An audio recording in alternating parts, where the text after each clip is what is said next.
الحمد لله وكفى وسلام على حبيبه المصطفى أما بعد فأعوذ بالله من الشيطان الرجيم بسم الله الرحمن الرحيم إن الله وملائكته يصلون على النبي يا أيها الذين آمنوا صلوا عليه وسلموا تسليما اللهم صل على سيدنا محمد معدن الجود والكرم وآلہ وأصحابہ الکرام وابنہ الکریم وبارک وسلم صلاة دائمة سرمدا ابدا۔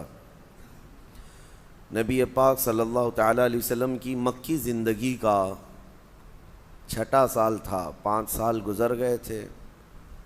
چھٹے اور 7ویں سال چونکہ 70 صحابہ اکرام ہجرت کر چکے تھے حبشہ کی طرف، اور جو بچے تھے مکہ میں وہ بھی بڑی مشقتوں کے ساتھ رہ رہے تھے، تکلیفوں کے ساتھ رہ رہے تھے۔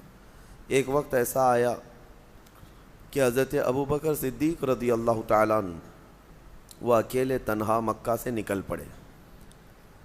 یہ حضور پاک صلی اللہ علیہ وسلم کی نبوت کا چھٹا سال ہے۔ وہ اکیلے مکہ چھوڑ کر جا رہے تھے، اس لیے کہ مکہ والے بہت سخت اذیتیں دے رہے تھے، نہ قرآن پڑھنے دیتے تھے، نہ ہی شعائر اسلام پر عمل کی کوئی صورت تھی۔ تو جب مکہ سے باہر نکل کر جا رہے تھے تو ایک بہت بڑا پہلوان، نامی گرامی، ابن دغنہ اس کا نام تھا، اس نے دیکھا، پوچھا ابوبکر کہاں جا رہے ہو؟ کہا کہ میں مکہ چھوڑ کر جا رہا ہوں اور کسی اور جگہ آباد ہو جاؤں گا۔ اس نے کہا تم جیسا آدمی اگر مکہ میں نہ رہے تو پھر کس کو رہنے کا حق ہے؟ تم سب سے شریف آدمی ہو مکہ کے، ہم سب آپ کا احترام کرتے ہیں۔ اس نے کہا کہ آپ واپس مکہ چلیں، میں آپ کو اپنی پناہ میں رکھتا ہوں، میں امان دیتا ہوں۔ اس وقت کا نظام یہ تھا کہ اگر کوئی آدمی کسی کی پناہ لیتا ہے یا کسی کو امان دیتا ہے تو اس کا مطلب یہ تھا کہ پھر دوسرا کوئی آدمی اس سے لڑنے آتا تو جو پناہ دیا ہوا آدمی ہے وہ پورے اپنے خاندان کے ساتھ اس کا مقابلہ کرتا۔ تو یہ مکہ کا رواج تھا۔ تو ابن دغنہ چونکہ بہت ہی مشہور آدمی تھا اور پہلوان بھی تھا، اس نے امان دیا اور کہا واپس چلو۔ حضرت ابوبکر صدیق واپس آئے تو مکہ والوں نے پوچھا کہ ان کو کیوں لے آئے؟ ان کے قرآن پڑھنے سے فتنہ ہو رہا ہے، ہمارے گھر والے بچے اور سب لوگ جو ہے ان کی طرف مائل ہو جاتے ہیں۔ تو ابن دغنہ سے سارے مکہ والوں نے کہا اب تو نے ان کو پناہ دی ہے تو ٹھیک ہے، بس ان کو اتنی بات کہہ دے کہ اگر قرآن پڑھنا ہے تو آہستہ آواز میں اپنا پڑھ لیں۔ حضرت ابوبکر صدیق سے اس نے کہا کہ سب کچھ معاملات صحیح رہیں گے، آپ جب اپنا قرآن پڑھیں تو آہستہ سے پڑھ لیں۔ حضرت ابوبکر صدیق رضی اللہ تعالیٰ عنہ اپنے گھر کے باہر بالا خانے میں یا نیچے بیٹھتے، اور جب تلاوت شروع کرتے تو تلاوت ہوتے ہوتے آواز بڑھ جاتی تھی، اور جیسے ہی آپ کی آواز بڑھتی آس پاس کے سب لوگ جمع ہو جاتے تھے وہ میٹھا کلام سننے کے لیے۔ اس میں جاذبیت ایسی تھی، کھچاؤ تھا قرآن کی آیات میں، جو سنتا تھا کھڑا ہو جاتا تھا۔ پھر بھیڑ لگنے لگ گئی حضرت ابوبکر صدیق کی تلاوت پر، مکہ والوں نے بڑا پریشان کیا۔ پھر حضرت ابوبکر صدیق کے متعلق ابن دغنہ سے آ کر شکایت کی کہ پھر یہ وہی کام کر رہے ہیں۔ ابن دغنہ نے دوبارہ کہا کہ ابو بکر اپنی آواز کو پست کر لو، لوگ فتنے میں مبتلا ہیں۔ تو حضرت ابو بکر صدیق نے بات سن لی۔ اس کے بعد پھر دوسرا دن آیا، آپ نے جب تلاوت شروع کی تو پھر ویسی بلند آواز ہونے لگی۔ ابن دغنہ پھر آیا، مکہ والوں نے شکایت کی کیونکہ آپ کی تلاوت سے کوئی نہ کوئی مسلمان ضرور ہوتا، قرآن کی آپ تلاوت کرتے اور لوگ متاثر ہوتے تھے۔ اس نے آ کر کہا کہ ابو بکر میں نے اتنی مرتبہ تم سے کہا ہے کہ یہ تمہارے قرآن کی تلاوت سے مکہ والوں میں بڑا عجیب معاملہ ہے۔ حضرت ابو بکر صدیق نے کہا ابن دغنہ تو اپنی پناہ اپنے پاس رکھ، تیری امان تیرے پاس رکھ، میں اللہ کی امان میں کافی ہوں۔ اس نے کہا کہ میں اپنی امان اٹھا لیتا ہوں۔ حضرت ابو بکر صدیق نے کہا مجھے اس کی کوئی پرواہ نہیں۔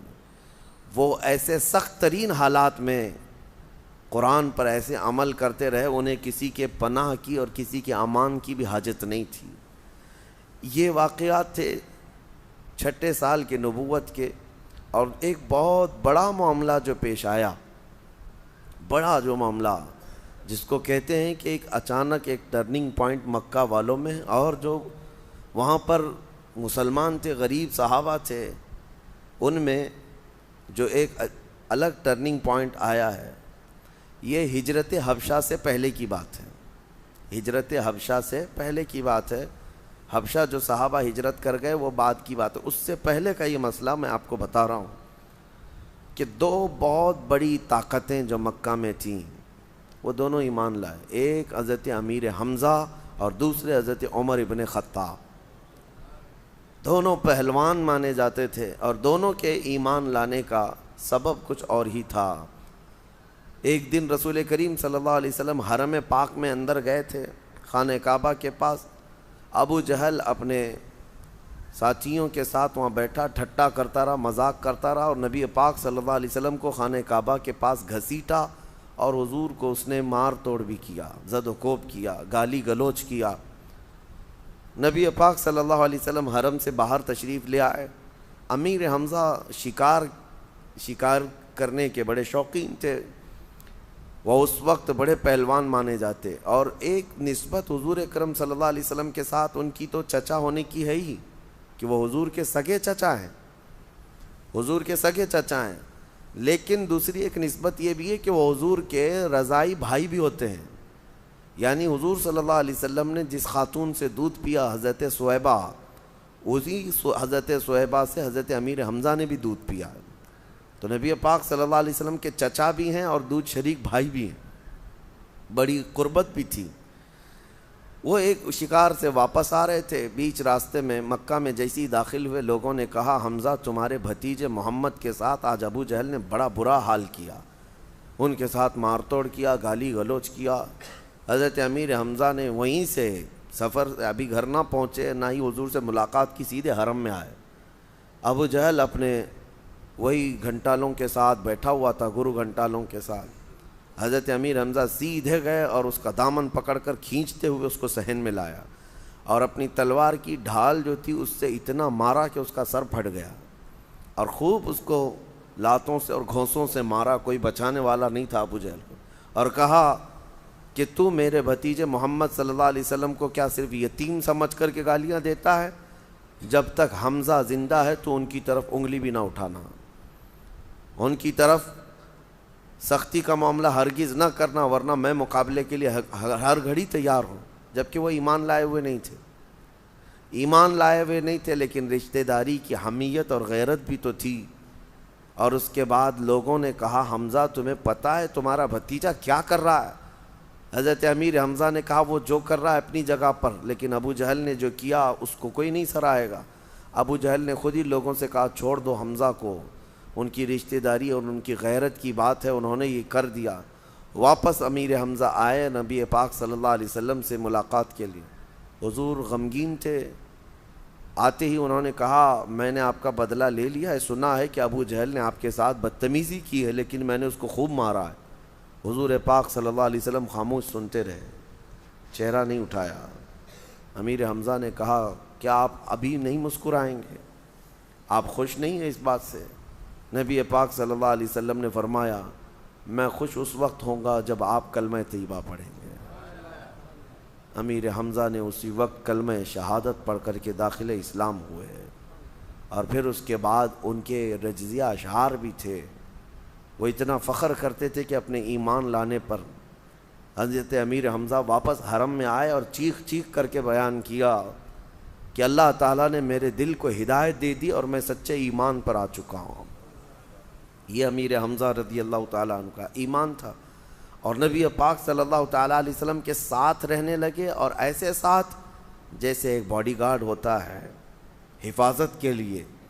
اور یہی وہ دور تھا جب ابو جہل نے اپنے بھانجے عمر ابن خطاب کو بہت زیادہ سکھایا۔ حضرت عمر فاروق جو ہے وہ ابو جہل کے بھانجے ہیں، ابو جہل ماموں لگتا تھا، ورغلایا، بہت بھڑکایا، اور پھر کہا کہ تمہاری پہلوانی اور جوانی کس کام کی دیکھے نہیں؟ ایک صحابی وہی دین سے نکلا ہوا آدمی مکہ میں ایسا آیا ہے جو ہمارے دین کو جھٹلاتا ہے، ہمارے آبا و اجداد کو سب غلط ٹھہراتا ہے، اور ایک نیا دین لے کر آیا ہے۔ عمر فاروق کو غیرت آئی، جوش آیا اور تلوار لے کر نکل پڑے کہ ٹھیک ہے میں اس صحابی کا کام تمام کرتا ہوں۔ بیچ راستے میں ایک صحابی حضرت نعیم اور نعیم دونوں کہا گیا ہے، ان سے ملاقات ہوئی، پوچھا کہاں جا رہے عمر؟ کہا میں اس صحابی محمد کا قتل کرنے جا رہا ہوں۔ انہوں نے دیکھا عمر بڑے غیظ و غضب میں ہے، جلال میں ہے اور غصے میں ہے، اور یہ جب غصے میں آتے ہیں تو مکہ والوں کو معلوم تھا کہ یہ بہت سخت ترین آدمی ہے، پہلوان ہے۔ انہوں نے راستہ کاٹنے کے لیے ایک راز کی بات تھی وہ بتا دیا، حضور تک یہ نہ جائے اس کے لیے وہ حضرت نعیم نے کہا کہ تمہیں پتہ ہے عمر، تم جس کو قتل کرنے جا رہے ہو اس کے عشق میں، اس کے محبت میں تمہاری سگی بہن اور بہنوی بھی تو مبتلا ہیں، وہ بھی تو مسلمان ہوئے ہیں۔ تو انہوں نے جیسی یہ کہا حضرت عمر کی غیرت جاگ گئی، کہا میرے گھر میں ہو رہا ہے یہ سب، میری بہن نے کلمہ پڑھا ہے؟ کہاں جا کے دیکھو۔ ان کی بہن حضرت فاطمہ بنت خطاب وہ پہلے سے ایمان لائی ہوئی تھی۔ عمر ابن خطاب وہیں راستے سے پلٹ گئے اور اپنی بہن کے گھر گئے، دیکھا گھر بند تھا، دروازہ بند تھا، لیکن اندر سے قرآن پڑھنے کی آواز آ رہی تھی۔ ایک صحابی حضرت خبیب یہ ان کے گھر میں تھے اور دونوں کو، شوہر اور بیوی کو، قرآن پڑھا رہے تھے۔ جیسے ہی حضرت عمر دروازہ کھٹکھٹانے لگے آواز بند ہو گئی، وہ حضرت خبیب کو انہوں نے اندر چھپا دیا، دروازہ کھولا، کھولتے ہی اندر آئے اور آؤ دیکھا نہ تاؤ اپنے بہنوی کو گرا کر مارنا شروع کر دیا۔ ان کے بہنوی سعید بن زید ان کو اتنا مارا، بہت مارا، ان کی بہن بیچ میں بچاؤ کے لیے آئی تو اپنی بہن کو بھی مارا، ناک پھوڑ دیا مار کر کے، بہن اور بہنوی کو زخمی کر دیا۔ اور اس کے بعد پھر جب خود کو رحم آیا کہ میں نے اپنے بہن اور بھائی کو اتنا مارا ہے، اٹھے تھک کر کے، بعد میں پھر اپنی بہن سے پوچھتے ہیں اچھا ٹھیک ہے چھوڑ دو، جو کلام تم لوگ میرے آنے کے وقت یہاں سن رہے تھے وہ کلام سناؤ، کون سا کلام ہے؟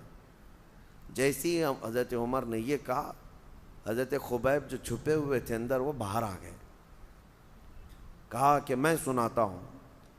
لیکن حضرت عمر کی بہن کے ایمان اور ان کی غیرت کو دیکھیں، صحابہ کا کیسا ایمان تھا، ڈر اور خوف سب ایک طرف، تکلیفیں اور مصیبتیں سب ایک طرف۔ بہن نے کہا آپ کو اس کلام کو سننا ہے تو آپ کو پاک ہونا پڑے گا، آپ پہلے پاک ہو جائیں، پاک ہو جائیے۔ اس کے بعد انہوں نے جس طرح کی پاکی تھی پاکی حاصل کی، کہا کہ مجھے سناؤ وہ کلام۔ تو حضرت خبیب نے پڑھنا شروع کیا سورہ طٰہٰ کی آیتیں، طٰہٰ ما انزلنا علیک القرآن لتشقیٰ الا تذکرۃ لمن یخشیٰ۔ یہ آیتیں تقریباً انہوں نے کئی آیتیں پڑھی، حضرت عمر مست ہو گئے، جھومتے رہ گئے۔ کلام پاک کی ان آیات بینات کا اثر دل پر ہونے لگا، اور اس کے بعد کہتے ہیں میں محمد سے ملنا چاہتا ہوں۔ تو حضرت سعید بن زید جو بہنوی تھے وہ حضرت خبیب ان کو لے کر کے چلے۔ نبی پاک صلی اللہ تعالیٰ علیہ وسلم اس وقت بھی حضرت زید بن ارقم کے گھر میں تھے، اور حضرت امیر حمزہ دروازے پر پہرا دے رہے تھے، وہ پہلے ایمان لائے ہوئے۔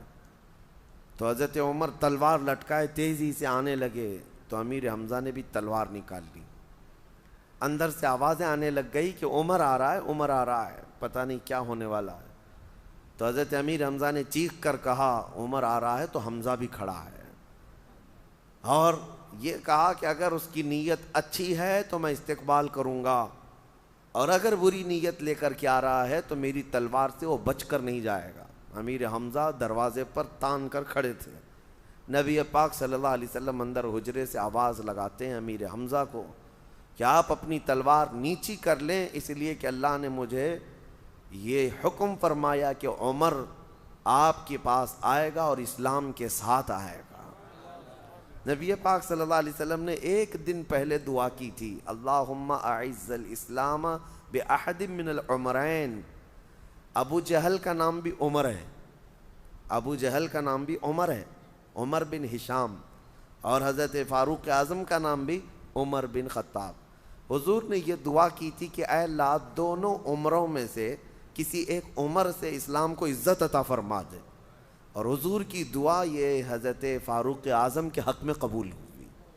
دونوں عمروں میں سے کسی ایک عمر کے حق میں اللہ تعالیٰ اسلام کو عزت بخشا بھی، اور یقیناً حضرت عمر کے اسلام لانے کے بعد جو معاملات ہوئے، ٹرننگ پوائنٹ جس کو کہتے ہیں، امیر حضرت عمر فاروق آئے بارگاہ مصطفیٰ میں، تلوار زمین پر رکھ دی اور گھٹنے ٹیک دی اور کہا آپ جس چیز کی دعوت دیتے ہیں میں کوئی سوال نہیں کرتا، مجھے بھی اس دعوت دیں اور وہ کلمہ پڑھائیں اور اپنے غلاموں میں شامل کریں۔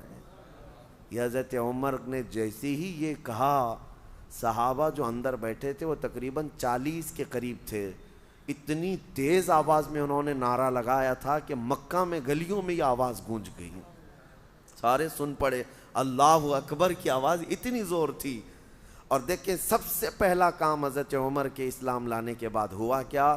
آپ نے کلمہ طیبہ پڑھا، اور اس کے بعد نیکسٹ جو سب سے پہلا کام ہے، حضرت عمر نے پہلے ہی پوچھا یا رسول اللہ صلی اللہ علیہ وسلم، اسلام حق ہے، ایمان حق ہے، تو اس کمرے میں نہیں، ہم علل اعلان حرم میں جا کر نماز پڑھیں گے۔ حضور اکرم صلی اللہ علیہ وسلم نے ان کی بات مان لی، کہا کہ چلو۔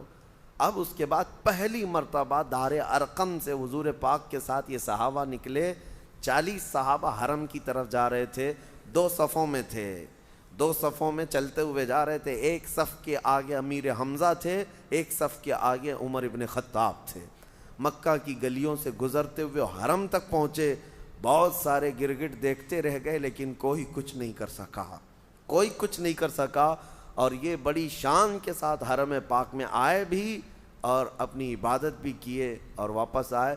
یقیناً میرے آقا کی دعا عمر فاروق کے حق میں قبول ہوئی تھی کہ جب حضرت عمر نے اسلام قبول کیا تو اسلام کی وہ عزت ہی الحمدللہ آج 14 صدیوں کے بعد بھی حضرت عمر کے نام سے دنیا کانپتی ہے، اور حضرت عمر فاروق رضی اللہ تعالیٰ عنہ کے جو رولنگ کا زمانہ ہے اس کو پوری دنیا مثال میں پیش کرتی ہے۔